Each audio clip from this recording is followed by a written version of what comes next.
Welcome back to Next Shift with Rick Wagen. I have my guest Stephen Cohen back, and we're here after the Montreal Canadiens win their fourth game in a row since the Four Nations Cup, and they beat the Buffalo Sabres 4-2. And the Canadiens are now just 3 points back in the wild card spot. We're all excited here for the Montreal Canadiens, who are doing what they had to do, which is win every game they can, playing every game like a playoff game, and now they're in the mix. Stephen, back to you.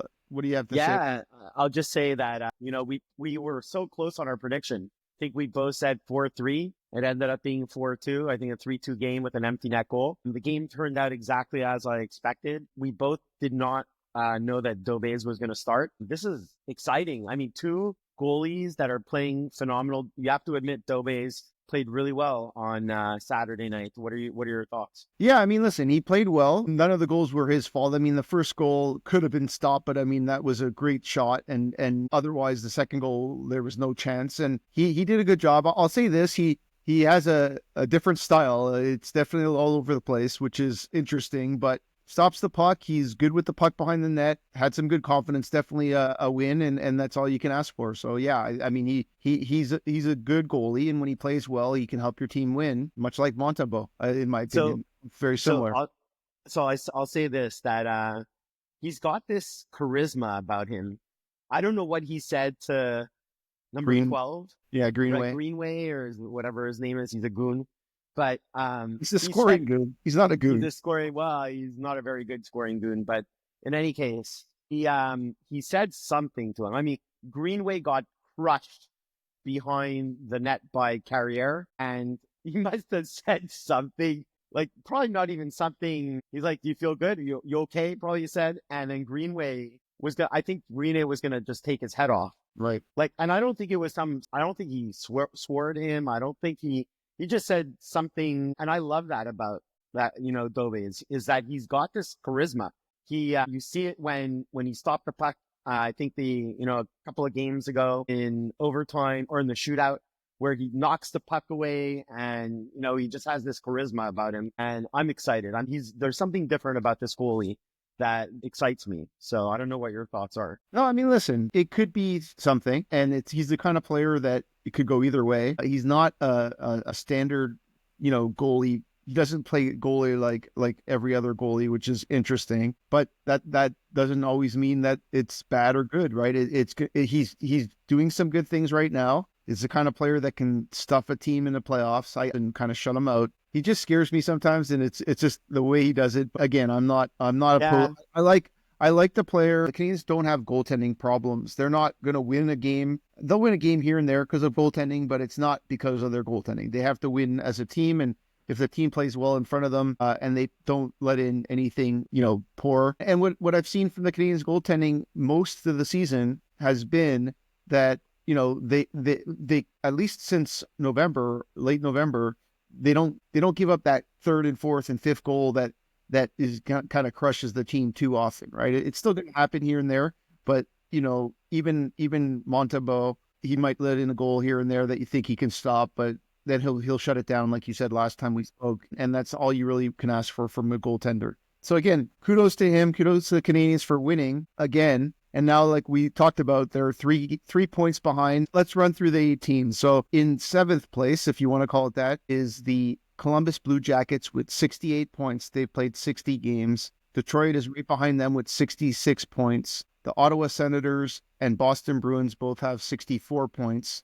and the Montreal Canadiens have 63 points. Right behind them are the Rangers with 62, the Flyers with 62, and the Islanders with 61. I'll say pretty much Pittsburgh now and Buffalo. Pittsburgh has played 63 games, so they're 3 games more than the Canadiens, 3 games more than most of these teams, except for Boston, and they're only at 58 points. So I think they're pretty much out of it, and Buffalo is too. So we're really looking at an 8-team race for 2 spots. And, So, yeah. So I disagree with you. So I think it's a 10-team race for 4 spots. I'm not convinced that New Jersey and Carolina, especially Carolina. So just let's watch. I'd like to see how Carolina does in the next 2 to 5 games. And if they go on a losing streak, don't be surprised if even Columbus or the Red Wings catapult them or they come right back to the bunch, one of those two teams. I think it's going to be 3 spots, not 4. One of those two teams are going to fail. I don't know which one, probably Carolina. Carolina is a pretender as far as I'm concerned. The trade they made to pick up Ratnan is not a good chemistry trade. I think it's going to backfire. I think you saw how they played against the Habs when they lost 4-0. They're not playing good hockey. And listen, 68-72, that's only 4 points. Like a 3-game losing streak, and that team is right back into the bunch of the rest of the pack that are fighting for the 2 spots, which I think is, in my opinion, 3 spots. What do you think? I mean, all I'll say about that is you have to remember that 3 teams from the Metropolitan make the playoffs. So if it's not Carolina jumping in, then it's Columbus, and then you're just replacing Carolina with Columbus. That's fine. In the 18 pick.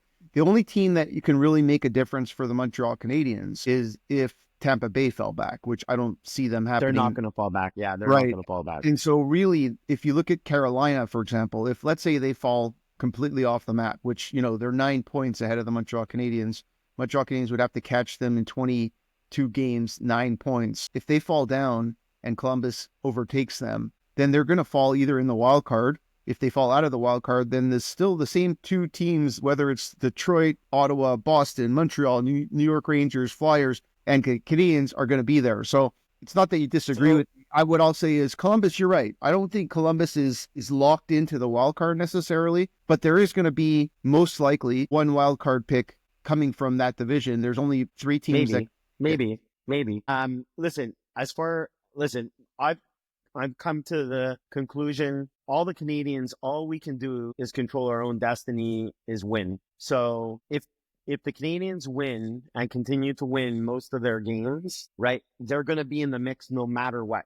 A couple of those teams are not going to win. A couple of those teams are going to start to fall off the whole pack, and the Canadians will be in the mix. It's probably going to come right down to the end if they continue to win, and they'll either make it or they're almost going to make it. And historically, the Canadians, what I love is that when they just get into the playoffs, historically, they've made a run. So I think they've done it twice where they made it in the last game and they qualified for the playoffs. And then they ended up upsetting Toronto or upsetting, I think it was Toronto twice, or the Rangers, or I think it was Washington won the series one year, and maybe Pittsburgh, and for sure Toronto one year. So anyways, listen, maybe I'm dreaming, but I'm very optimistic about this team if they continue to win. I mean, it's all about winning. I mean, yeah, the Canadiens have, they have control of their destiny. If they have 22 games left, if they win all 22, they're in the playoffs. They're in control of their destiny. They just have to win one game at a time. They don't have the hardest schedule. They've just played some weaker teams, so they're no longer 31st in the league in the schedule. I'll take a look while we're talking at some point to see what the strength of schedule looks like. Right. But at this point, I agree with you that as long as they play good hockey like they have in the last week or two, they're going to be in the mix. And it's going to be an exciting finish for a lot of teams. I anticipate this is going to go right down to the last game of the year, whether it's Montreal in the mix or 4 other teams going for 2 spots. It should be interesting.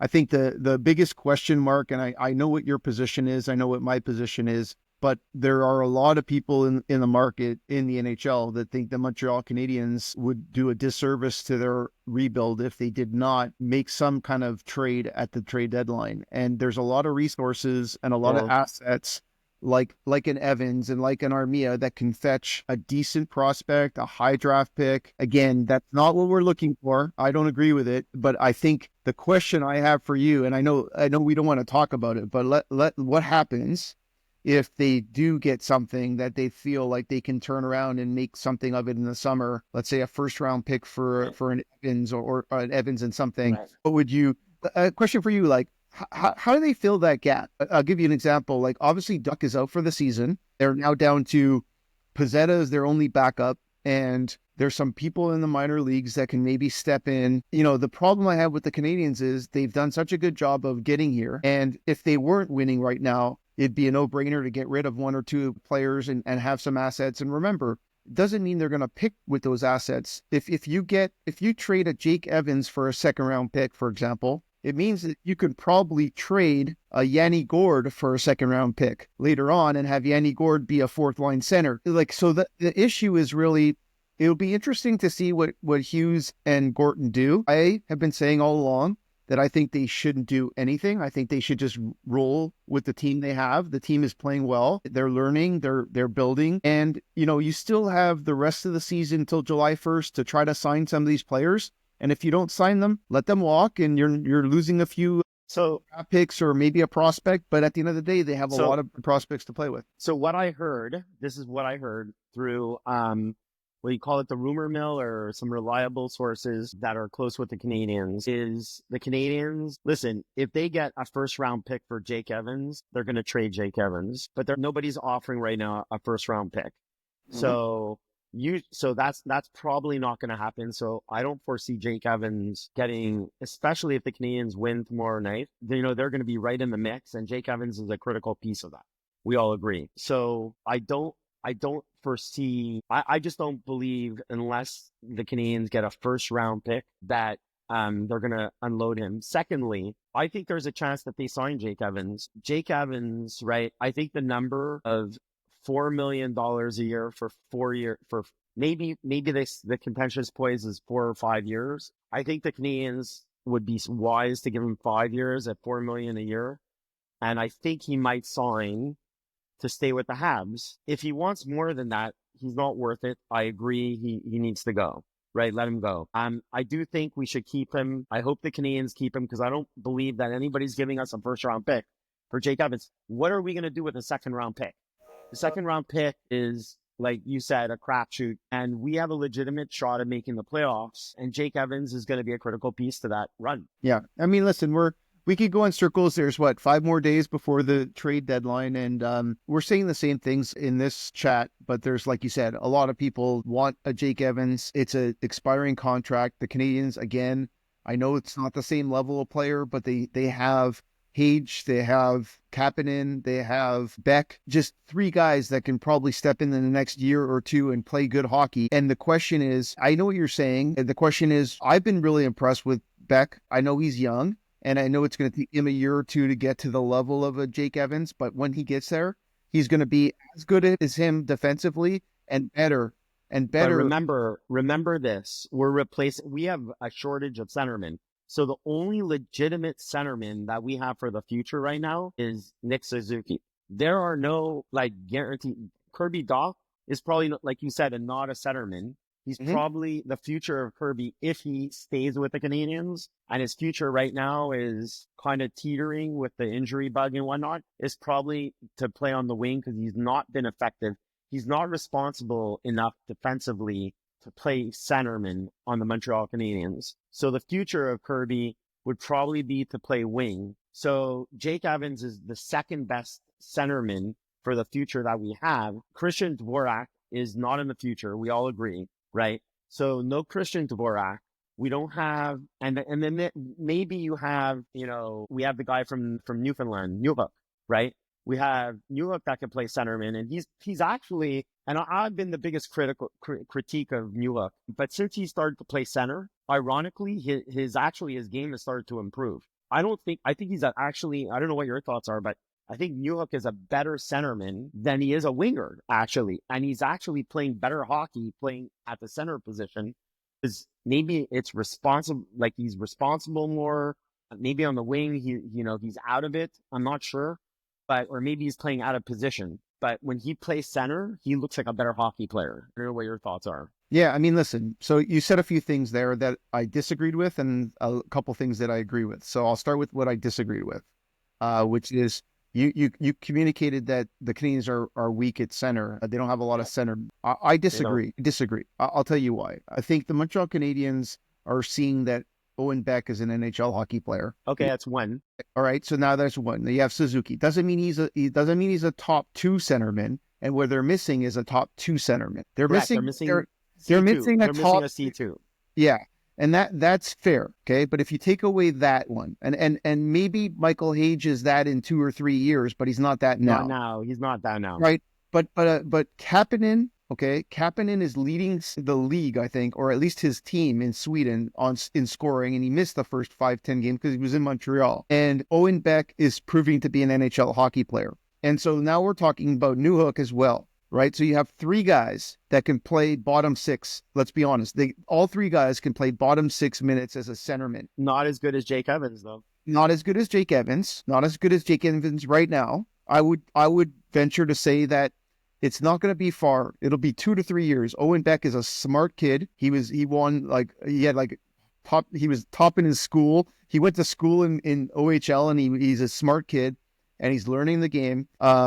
Listen, you know me a long time. I am a huge Jake Evans fan. I've loved him from day one. But what I'll say is, with that $4 million or with the $5 million he wants, whatever amount of money he wants, if you were to be able to sign or trade for a player with a $9 or $10 million contract that is a centerman that could play top 2 center, wouldn't that be more valuable to your team? Let me finish my thought. Let me finish my thought. So if you have money to pay for a top 2 center that's maybe as good as a Nick Suzuki, and you have Kapanen, Newhook,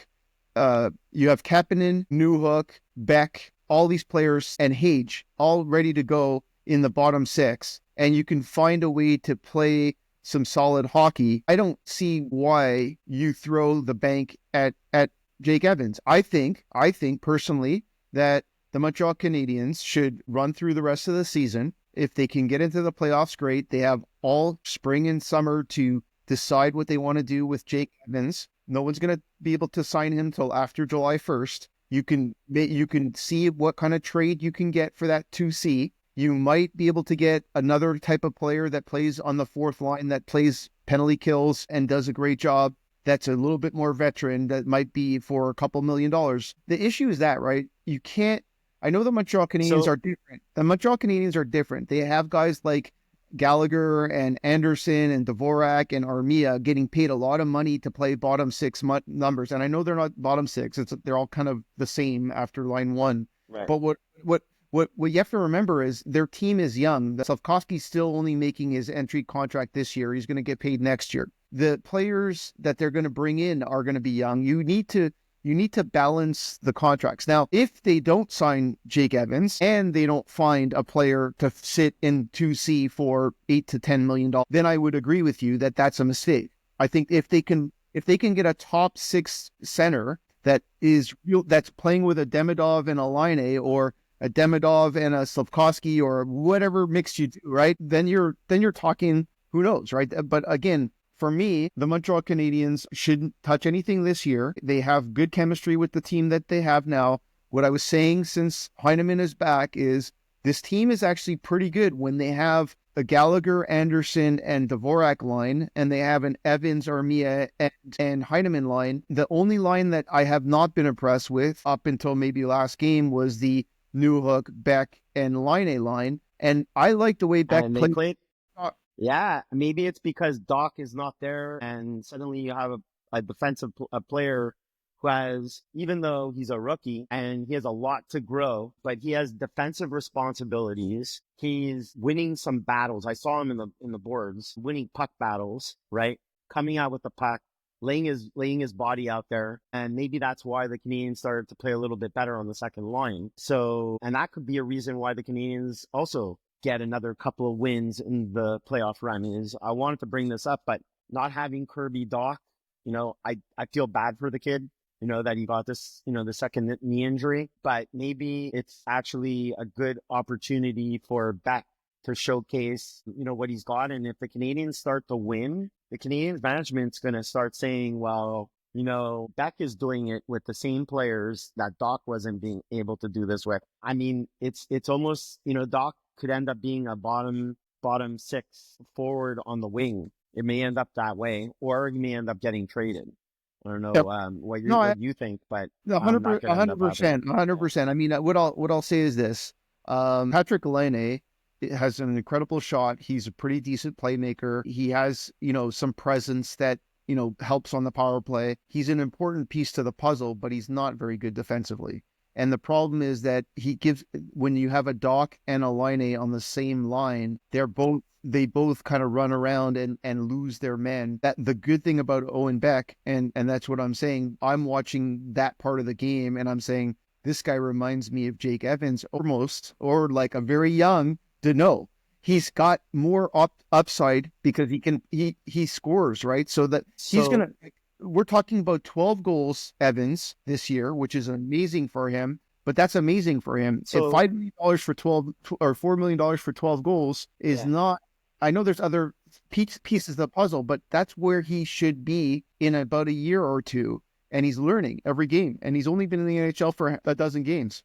Let's go back 3 years. I think 2 years or 3 years where Deneau was up in the same situation. He was coming up on an expiring contract, and the Canadiens ended up not signing him. I think it was Bergevin, who was the GM at the time. He decided not to pay Deneau, and he used that. This is what really bothered me, and this is why I don't trust the Canadiens GM, our GMs to do the right thing, because it's not even in their control, to be honest. You let Deneau walk because he's a proven commodity, right? And then you sign, I think it was Dvorak, but you tell me to confirm that they took that money. They took the money that they saved from Deneau. They needed another centerman, and I believe Dvorak was signed when Deneau left. He was signed to be an additional centerman. And that was just a complete backfire, horrible move. We were stuck with Dvorak for 3 years instead of having Deneau. And we could have paid the money that we were giving Dvorak, an extra $1 million a year, to have Deneau on our team, to stay there. And that's why I'm a believer that if you have a player that has grown and developed with your team, deserves to get paid, then pay the boy. Pay him an extra $500,000 to $1 million a year. Give him the extra year because he deserves it. And listen, I don't think he should get paid anything close to $5 million a year. But at $4 million or $4.1 million, I'm signing Jake Evans for 5 years. Right. So, a couple things. You're not completely wrong. I mean, it wasn't a sign of a Dvorak. It was a trade for Dvorak. They used the picks that they got from Kotkaniemi getting signed by Carolina to trade for Dvorak. Their mindset was Dvorak's a good 200-foot centerman. He can come in and bring a little bit of offense and play a little bit like him, and he's younger. And that's the thing, right? So the underlying factor is that the Montreal Canadiens 4 years ago or 3 years ago when this happened, were going into a rebuild. That's what was happening at that point. It was after their playoff run, and they realized, and they lost Shea Weber and they lost Carey Price, and the team started looking. I remember that was before sorry to interrupt you, but that was before Bergevin was fired. So You're saying they were going into a rebuild. Bergevin, I assure you, Bergevin, after they went to the finals, did not think in his mind that they were going into a rebuild. The reason he got fired is because he made moves. Those moves were, in his mind, were just one move away from going and winning the cup at that point. Because in his mind, this team made it to the finals, right? Obviously, that all backfired in his master plan. Lost a no, signed an inferior player for 3 years, and made a lot of other bad moves, right? And he ended up getting fired. And then they started the rebuild, right? They realized that what they have is just a complete, it's not going to work. So I believe that was what happened. All right. I mean, listen, we're at a different stage of development of the team right now than what happened 3-4 years ago. I think that the current group of general managers and presidents have a different perspective. I think the difference that you have to remember is Montreal is a tough market to sign an unrestricted free agent, even a Deneau. The rumor is that the Montreal Canadiens matched the same offer as LA, but he went to LA. The same thing happened to, what's his name? Radulov, when he went over Radulov. Yeah, he went over to Dallas. The Canadiens have a hard time keeping free agents and keeping players. And that's one of the challenges you're going to have. Now, they are at the exit of a rebuild, and now they're getting to the point where they're going to become a relevant team in the NHL, and that's exciting. And I think the Canadiens are going to be, whether they keep Evans or not, are going to be a great team in the next 2 to 3 years, whether Evans is there or not, in my opinion. That's where I'm trying to say.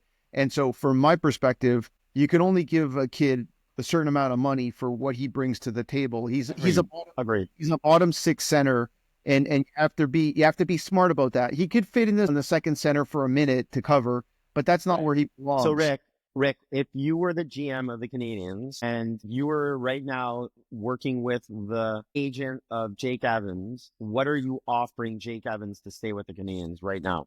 What's your offer to him? What's your final offer? Your final offer right now? Yeah, I would go as high as 6 years, and I'll tell you why. And I would give him 3.75 for 6 years. And that the reason I would do that is if you have a Jake Evans at 34 years old or 35 years old, he's still going to bring a certain level of leadership and be able to play a defensive style game and not hurt your team. Or you can always get rid of him in the latter part of his contract. But a player like him to have that kind of safety net for 6 years, I would give more term and less money. And 3.75 is not that much less money. I think once you get over the $4 million number for a bottom six forward, you're cutting into your offensive capabilities. And yes, the cap's going to go up, but so are salaries for those players. Players like I know, but that's a good. See, that's why you have to think ahead, is because in 2 years, 3.75, the norm where you're saying for a bottom six is like 3.5 million or 3 million is probably going to be 4.5 million. It's so less if you than sign him now. That's the problem. The Canadiens fans have a misunderstanding. If you go look at most of the teams, if you look at the Maple Leafs and the Edmonton Oilers and even the Florida Panthers, those bottom six forwards are at the $1 to $2 million range, and that's what I mean. If you're going to build a team with really solid players, guys like Hudson are going to get an $8.5 million contract. Guys like Demidov are going to get an $8.5, $9 million contract. There's a lot of players that are going to get contracts that you need to pay. You can't not pay them. And so the challenge is that, right? You need to you're putting a lot of eggs in that basket. What's going to end up happening is you're going to have to lose the veterans, right? You're not going to have a Gallagher or an Anderson in 2 years. You're going to have to let go of those types of players unless they sign for a lot less. And from my perspective, it's more term, less money. I don't know. And the question is, will that matter to him or not? And the question is, does he have more loyalty to the Canadiens? Because he can get that anywhere. Right? He can get 5 years and 3.75. So I think we've answered our own question. I think there's a lot of unknowns. I think if I were the Canadiens and I was Hugo, I am not making a trade at the trade deadline. I'm staying put. I'll let the Canadiens kind of play this out. They have some injury concerns anyhow. So you need like a Jake Evans as a second or third center on this team right now to make the run. And then, like you said, if they're successful and they make the playoffs and they win a series, then maybe that tells them, and Jake Evans is significant, then that kind of answers your question. Yeah, I think I'm going to keep Jake Evans. If Jake Evans, right? If he's going to be an integral part of a run, because the next like 15 games are literally like playoff games, are they not? I mean, every game they're going to be like playing all out. I mean, this is important hockey. So I think that this is more like actually important not to sign him to see if he's worth the $4 million a year or the $4.5 million a year. And we'll get that question answered. I mean, if he disappears and he's not relevant in the run, then I agree, let him walk, But if he answers the bell and he actually is significant, then you've answered your own question, and his value is you kind of see that his value is a little bit more than what was perceived. So I mean, I think you said it best. The Canadiens should do nothing and just stay put, and then just go out and just play the run. Let's see what happens the way they are. I agree. So we'll know in 5 days. I guess we'll have another show after that, and then we'll see where we're at. For now, is there anything else that you think is important to talk about? I mean, I'll throw a couple of things. I just want you to be my I always keep my eye on the future. So the 3 guys that are most impressing me this week for the Montreal Canadiens that are not currently on the roster: Demidov had a game this morning. Last game, he played 0.0 seconds of, actually, that's not true. I think he played 3 seconds on the ice at one point, the first game. This game, he played 22 minutes, I believe. So he played almost more than a regular shift, obviously. And he did get a beautiful primary assist. So he maintains his lead of scoring on that team. I'm really excited about that kid. And then the other player that I've been really excited to see is Reinbacher. Reinbacher had a beautiful game this Saturday. He had a primary assist, a beautiful pass from the hash marks, similar to the goal that Newhook scored with Matheson's play. He kind of hooked up a player on his team, and that was nice. And he also had a couple of nice rushes. It'll be interesting to see in the next 24 months how this team rolls. I know we're talking about this season, and this season is super important, and this next 20 games is, as long as they can stay in the mix, this is huge learning experiences for players like Slafkovsky, players like Owen Beck are getting these opportunities. Hudson, these players are going to learn how to win important games, and that's all you can ask for. Everyone knows that if they can make it into the playoffs, you never know what can happen. I appreciate that. But let's be realistic. The Canadiens are most likely not going to win the Stanley Cup this year. They may win a series. They may get into the playoffs, and that would be amazing. If they can go further than that, it would be unbelievable. But at this point, the Canadiens are trying to learn how to win important games, and their young players are playing a key role in that. And that's what matters the most. And again, if they do trade Evans and Armia and these players for picks, I'll be hugely disappointed, because this team is going to learn more in 20 games than they will getting the second round pick or fourth round pick they're going to get from these kind of players. I think the Canadiens management is intelligent enough they probably have these conversations of going through the pros and cons. And I think they've come to the conclusion as well that it's probably, given the stage of where the Canadiens are, it's a better learning experience for these kids to play with a Jake Evans, and then also to give him a showcase to see if he's worth the money or not. Like I said, I want to talk about two players. Okay. So you mentioned two players. I'm going to mention two players on the current roster that I've been very pleased with. You're going to be surprised about the names I'm going to bring up. So the two names are Carrier and Struble. Mm-hmm. So I think those two have Carrier more from like the last 20 games, but Struble since the Four Nations break, because obviously Goulet got hurt and somebody needed to step up in his spot. And Struble, we weren't sure who was going to be, and Struble has really answered the bell. He's played with toughness. I didn't realize how Carrier is a tough dude. Mm-hmm. What he did to number 12 in the back of the net, he tossed him like a rag doll. And that guy is a big boy, and he's a tough cookie, and I love his game. And when Goulet comes back, and you have Struble, and you have Gould, and you have Carrier, right? Along, obviously, with Hudson and Matheson, right? You've got obviously Savard has his game. He probably is not here for the future. I love the way the Canadiens, I think those two have a future with the Canadiens defense. And that's really, for me, the biggest brightest spot of the last 4 games has been the play of Struble and Carrier. Yeah.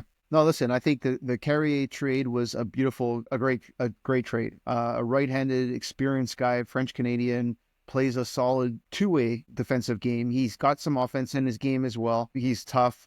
I think Carrier, the trade for Carrier was genius, to be honest. I mean, Barron for Carrier. I mean, it's a no-brainer. Well, he's a young kid. He's not young. He's in late 20s, and that's important. He's going to be good for the next 4 to 5 years for sure. He's awesome. A great ad. The Struble is going to be interesting because I've talked about this a lot. There's another kid in the minor leagues named Engstrom who's having a really, really, really, really good season. So you have a lot of defensemen.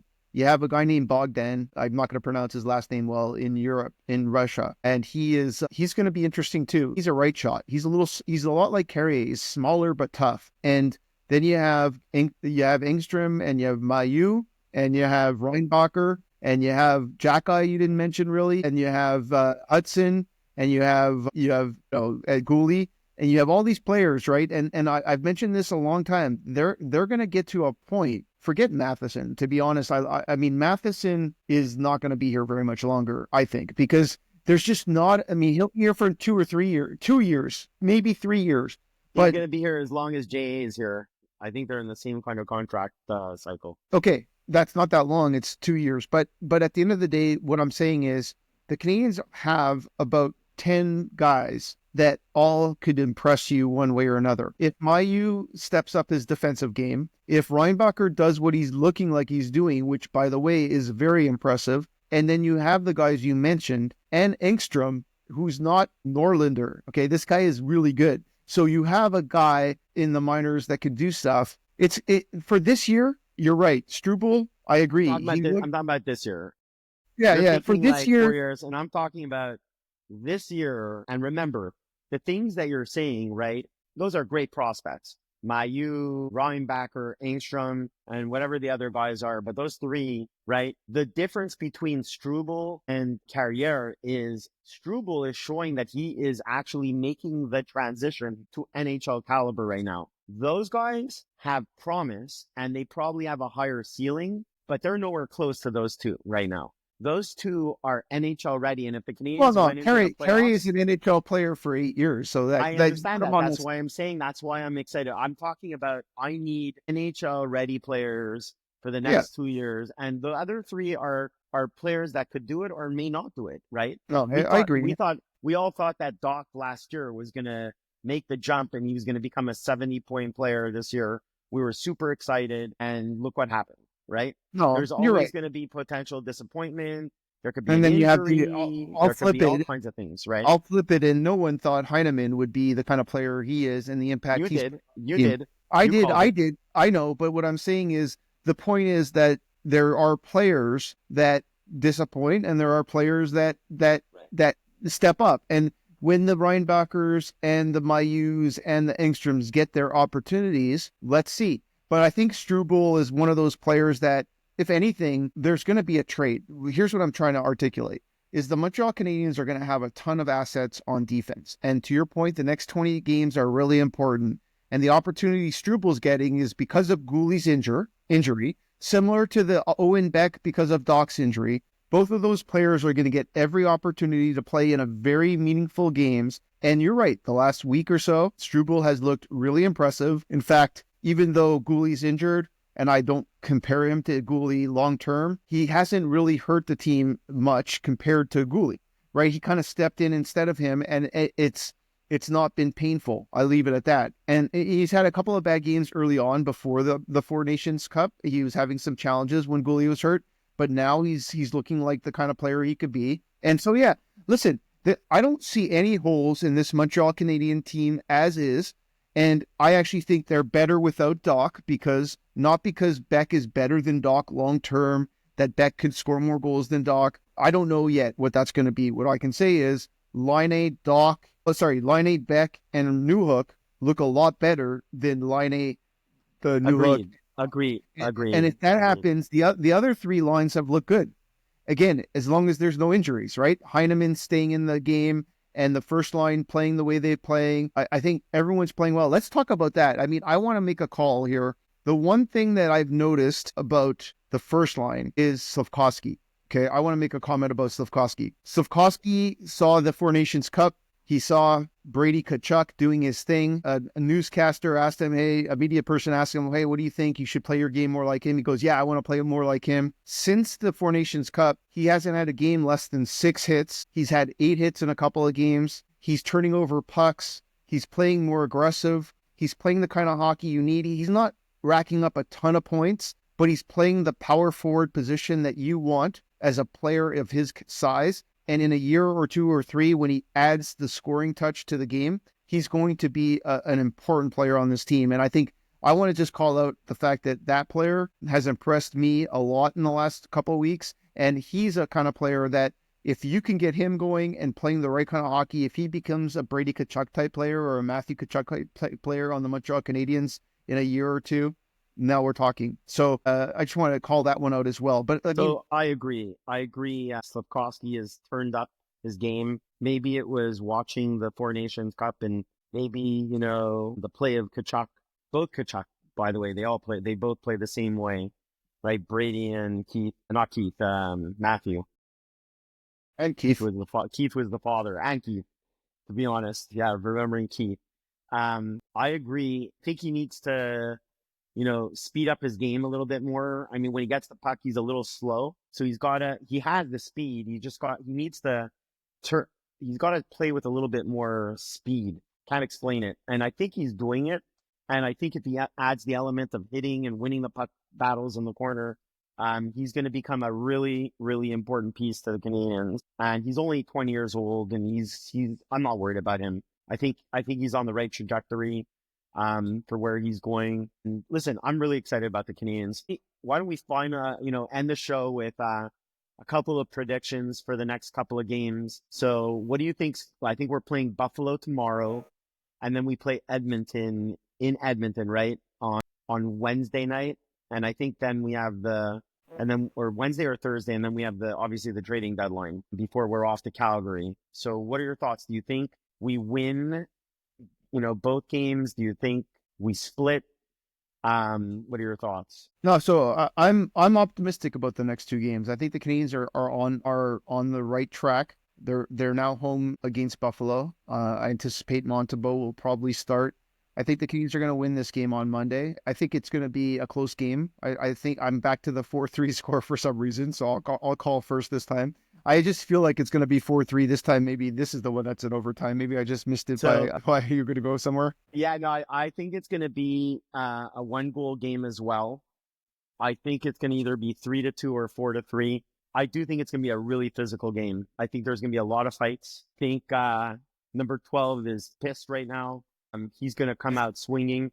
I think when they drop the puck, number 12 and Jack Eye are going to have a real big fight to start the game. So it's going to be very. I don't know if you noticed, but the last game was very chippy. There were a lot of heavy hits, and Buffalo was embarrassed on their home ice. They lost. I think they're going to come out swinging. I think the Canadiens win, and then in Edmonton, it's going to be a tough game, but I think the Canadiens will hopefully, win that game as well. Probably it's going to be more like a 5-4 score, or 5-3 score.